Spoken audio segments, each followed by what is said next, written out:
North Korea threatened the United States on Thursday with a preemptive nuclear strike, raising the level of rhetoric while the UN Security Council considers new sanctions against the reclusive country. North Korea has accused the United States of using military drills in South Korea as a launchpad for a nuclear war and to scrap the armistice with Washington that ended hostilities in the 1950-53 Korean War. North Korea, which has one major ally, neighbouring China, threatens the United States and its puppet, South Korea, on an almost daily basis.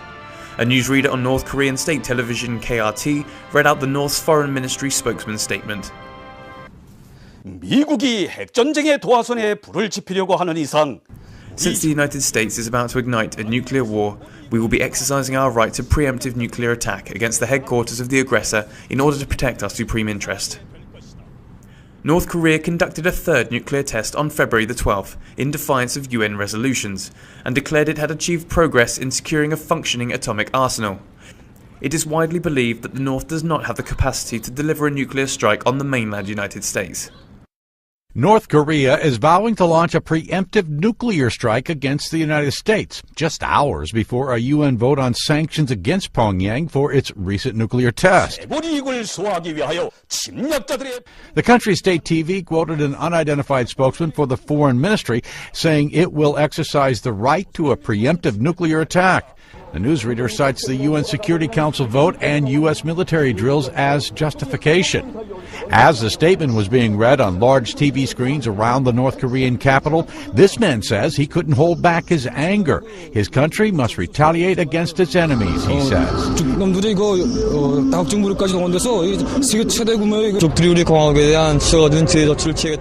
This man blasts the possible sanctions that the UN will vote on Thursday, saying that a preemptive nuclear attack will turn their enemies into a sea of flames.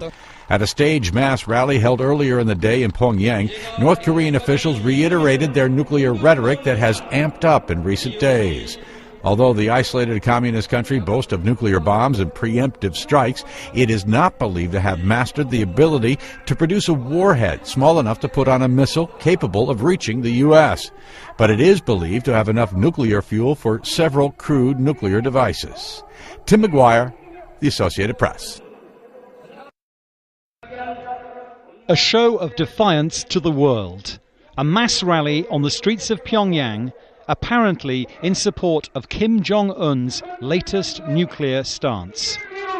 Within the past 4 weeks, his country has tested a third nuclear device, promised to rip up the decades-old armistice with the South, and threatened a preemptive nuclear strike against the United States if attacked. 미국이 핵전쟁의 도화선에 불을 지피려고 하는 이상 Since the United States is about to ignite a nuclear war, we will be exercising our right to a preemptive nuclear attack against the headquarters of the aggressor in order to protect our supreme interest. Analysts say they do not believe the North's rocket systems are powerful enough to carry a nuclear warhead all the way to the US. But this is a dangerous development. It's quite disturbing, but the statement today by the foreign ministry, it still is conditional. They said they would execute their right to use a preemptive nuclear attack against against a foreign invader or against the United Nations Command, the U.S.-led United Nations Command. This recent rhetoric from the North comes just before the UN Security Council meets to consider tightening still further its already tough sanctions against Pyongyang. While on the ground, American and South Korean troops have been carrying out large-scale armed exercises designed to ward off any conventional military attack from the North. Officially, the two Koreas remain in a state of war, with the only direct contact between them at this small building in the demilitarized zone.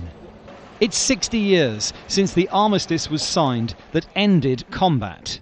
And since then, neither Kim Jong-un's father nor his grandfather sought to fight another Korean war. But now, the young man who likes Walt Disney cartoons and socializing with American sports stars could bring that prospect a great deal closer. Dominic Kane, Al Jazeera.